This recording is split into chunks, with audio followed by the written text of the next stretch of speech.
কি গো, এতদিন হয়ে গেল বাড়িতে বসে আছো, কি করে সংসার চালাবো বলো তো?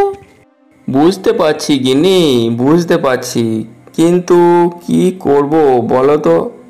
কাজের বাজারও এদানি মন্দা চলছে। বরং তুমি এক কাজ করো, একটু বাইরের দিকে তো যেতে পারো। আর কাজ তো আর বাড়ি বয়ে কেউ দিয়ে যাবে না। তুমি একটু স্টেশনের দিকে যাও, দেখবে কাজ জুটে যাবে। ঠিকই বলেছ, দেখি একটু বাইরের দিকে যাই, যদি একটা কাজ পাই তো ভালোই হবে। সামনে আবার পুজোও চলে এলো যে, আবার কিছু কেনাকাটাও তো করতে হবে আমাদের, কি যে করব।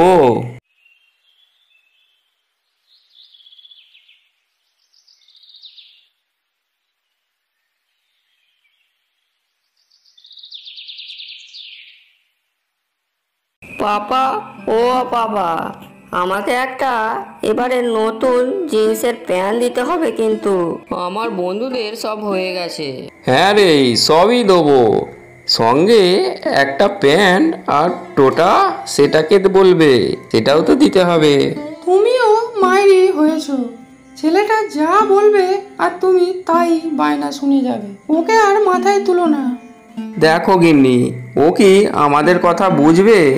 আমাদের যে এত অভাব, ও তো কিছুই বুঝবে না।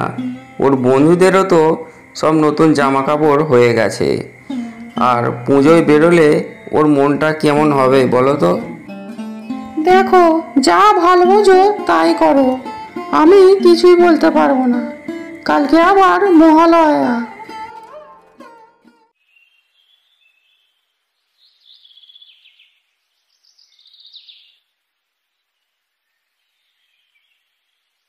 হিরে গণেশ, কালকে ঘুড়ি ওড়াবি তো? কালকে ঘুড়ির প্রতিযোগিতা আছে যে, আর এবারে আমি সবাইকে কেটে ছিন্ন ভিন্ন করে দেবো। আমার মাঞ্জা দেখেছিস তো? আরে ভাই, আমার তো মাঞ্জা ল্যাটায় কিছুই নেই, দেখি মাকে বলে কি হয়। আমার কিন্তু মন্টুদার দোকানের লাল মাঞ্জা সুতো, তোকে একদম ভোগ কাটা করে ছাড়বো। আমাকে চিনিস না, আমার সঙ্গে কেউ তোরা পারবি না এবছর, দেখে নিস। আচ্ছা আচ্ছা, ঠিক আছে, সেদিনই দেখা যাবে। এখন যেদিন ঘুড়ির প্রতিযোগিতা হবে সেদিন আমি দেখিয়ে দেবো তোকে।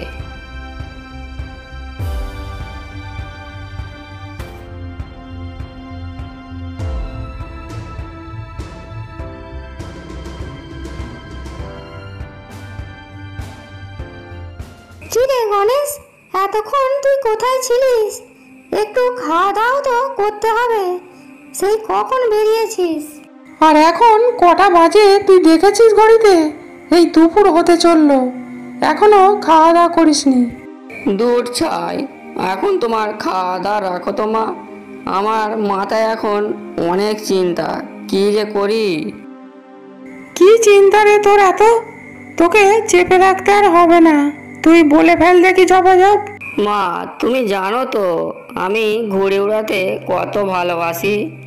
একটা আমাকে ঘুড়ি কিনে দাও না মা। কালকে আবার আমাদের ঘুড়ির ম্যাচ আছে, না ভালো ঘুড়ি উড়াতে পারলে জিততে পারবো না। কিন্তু বাবা, আমার কাছে তো অত পয়সা নেই রে, কি করি বলতো? ঠিক আছে, মন্টুদার দোকানে গিয়ে একটা ঘুড়ি আর ল্যাটাই কিনে দেবো এখন। তুই কোনো চিন্তা করিস না, কালকে দেখা যাবে। না হলে ছেড়ে দাও মা, বাবা শুনলে আবার রাগ করবে। এর পরের বছর না হয় ঘুড়ি ওড়াবো খন। তোকে আর পাকামো করতে হবে না, এখন খেয়ে নে দেখি, কালকে না হয় সব কিনে দেবো, ঠিক আছে?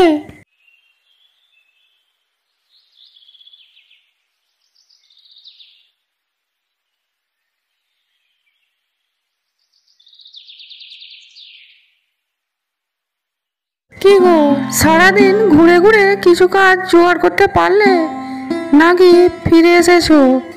কি গো? হ্যাঁ গো, একটা কাজ পেয়েছি, কিন্তু একটু দূরে যেতে হবে, এই আর কি। ও আমি দেখে নেব এখন। তুমি বাঁচালে, না হলে আমাদের সংসার চালানোয় সংকট হয়ে পড়তো আরো। আর যেটা বলছিলাম তোমাকে, ছেলেটা ঘুড়ি ওড়ানোর জন্য বায়না করছে। কিন্তু গিন্নি, আমি তো ওখানে নতুনই কাজে ঢুকেছি, কিন্তু ওখানে সঙ্গে সঙ্গে তো পয়সা চাইলেই দেবে না। তুমি এক কাজ করো, মন্টুর দোকান থেকে নিয়ে নাও, আর আমি পরে না হয় ধার শোধ করে দেব। আচ্ছা ঠিক আছে ঠিক আছে, কিন্তু ছেলেটার বায়না তো মেটাতে পারলাম। তুমি দেখবে আমাদের ছেলেটা ঠিক প্রতিযোগিতায় ফার্স্ট হবে। হ্যাঁ।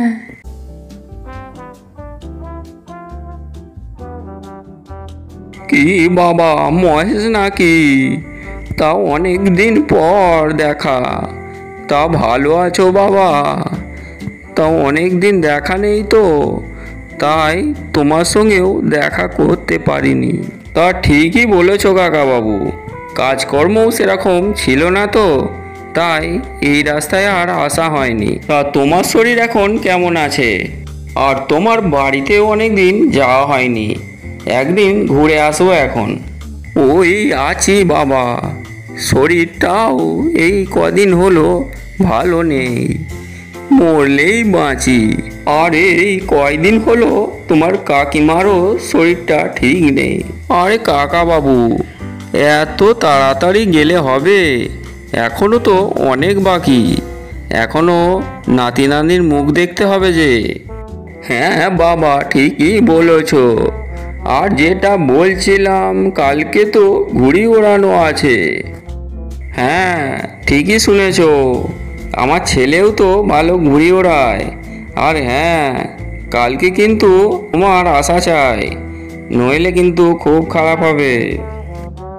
আচ্ছা বাবা ঠিক আছে, আমি না হয় একটু সকাল করেই চলে আসবো, কারণ তোমার ছেলে বলে কথা। কি মহেশ, এসে গেছো? তা কাজ ঠিক মতো করতে পারবে তো? আমি কিন্তু সবসময় থাকতে পারি না, তোমাকেই সামলাতে হবে। আপনাকে দাদা কোনো চিন্তা করতে হবে না, আমি সব সামলে নিতে পারবো। আমি এইখানে সব থেকেই বড় মিস্ত্রি আছি। নিশ্চিত হয়ে গেল। আমি এইরকমই মিস্ত্রি খুঁজছিলাম, যাতে আমার সবকিছুই সে একা হাতে সামলাতে পারে।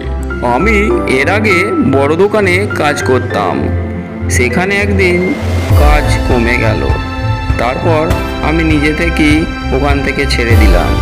আচ্ছা মহেশ, তুমি বরং এই দরজার ফ্রেমগুলো তৈরি করো, আর পরে এই কাজ দেখে আমাদের আরো অর্ডার আসবে, তখন তুমি একাই সব কাজ করো। তা অর্ডার এলে ভালোই হয়, কারণ অনেক দিন কাজকর্ম ছিল না তো, তাই। আর কিছুদিন যাবৎ অবস্থাও খারাপ, পয়সার হাত টান হয়ে গেছে। আচ্ছা আচ্ছা ঠিক আছে, তোমাকে আমি টাকা দিচ্ছি, রেখে দিও।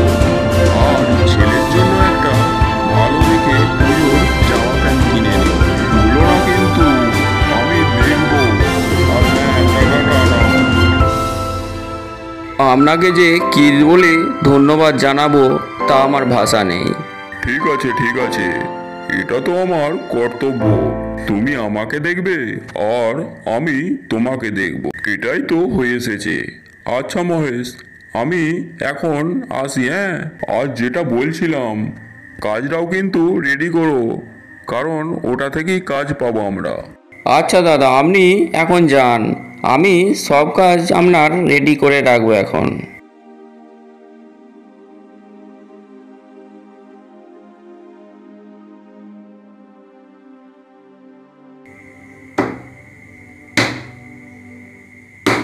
কি গিন্নি, ছেলেটাকে তো দেখতে পাচ্ছি না, কোথাও গেছে নাকি? কারণ এই সময় তো সে কোথায় যায় না, তা কোথায় গেল? তুমিও তো চিন্তা করো না তো, ও বলে গেল ঘুড়ির কম্পিটিশন আছে, এই বলেই সে উধাও হয়ে গেল। কিন্তু ও ঘুড়ি লাঠাই কিনেছে তো, না হলে না খেলতে পারলে তো ওর মনটাও খারাপ হয়ে যাবে। চলো দেখি গিয়ে কি করছে।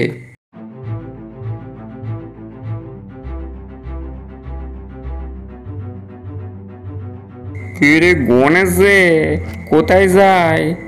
তোর ঘুড়ি ল্যাটাই কই, ম্যাচ আছে তো আজ। ওখানেই তো যাচ্ছি, কিন্তু ঘুড়ি লাটাই তো নেই। কি করে যে ম্যাচ খেলবো জানি না। আচ্ছা, তোকে চিন্তা করতে হবে না, আমি তোকে সব দিয়ে দেবো এখন। দেখি ওই বড় লোকটা ছেলে আছে না, ওর আজকে অহংকারটা আমি ভাঙবো। এরে গণেশ, এখন কাট দেখি। আমার এখন লাল মাঞ্জা দিয়ে ভোগ কাটটা করে দেবো। আরে গণেশ, একবার পেঁয়াজটা খেয়াল দেখে বোকারটা করে দিই। বাবু এবার ঘুড়িটাকে তুই টান দে, ঠিক পারবি। ওই কেটে যাবে, এবার টান দে টান দে। ওই লেগে গেল, টান দে, এবার কেটে যাবে। মা, তোমরা চিন্তা করো না, দেখো ঠিক আমি জিতবো। আমি ওকে কেটেই ছাড়বো। কেটে ছাড়বে ও।